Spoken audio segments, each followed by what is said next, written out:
তাহলে কেমন ছিল 2025 সালে মুক্তিপ্রাপ্ত প্রথম বাংলা সিনেমা মধ্যবিত্তের ট্রেলার? আর এই ট্রেলার দেখে এই মুভির স্টোরি লাইন সম্পর্কে কতটুকু ধারণা পাওয়া গেল? মূলত সেটা নিয়েই থাকছে একটা কুইক রিভিউ। সো আর দেরি না করে চলুন মূল রিভিউ শুরু করা যাক।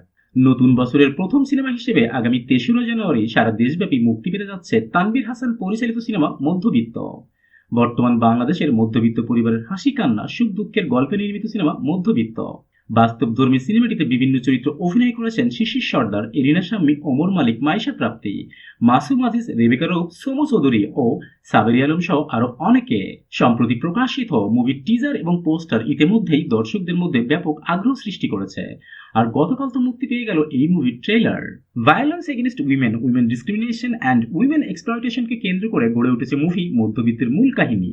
সমাজের উচ্চবিত্ত মানুষগুলোর লালসার শিকার হয়ে একটি মধ্যবিত্ত পরিবারের মেয়ের জীবনের নানাবিধ অসঙ্গতি বা সমস্যাগুলোকেই এই মুভিতে পোর্ট্রেট করা হয়েছে। ক্লাসিক্যাল ঘরানার মুভি হলেও এই মুভিকে আরো বাস্তবধর্মী হিসেবে উপস্থাপন করার জন্য মুভিতে সব ধরনের উপকরণ সমানভাবেই রাখা হয়েছে।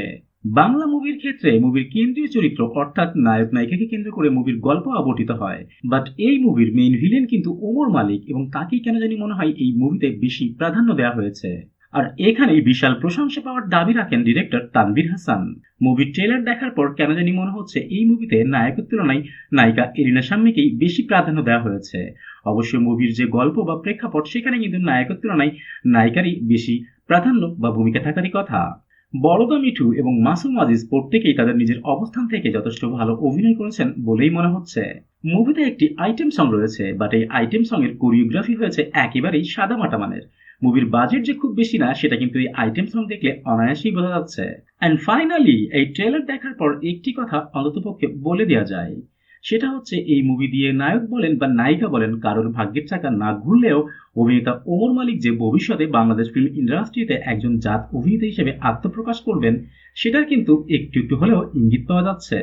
That's it for today. আবারও দেখা হবে নতুন কোনো ভিডিওতে নতুন কোনো মুভির নতুন কোনো রিভিউ নিয়ে। Till then tata and bye by.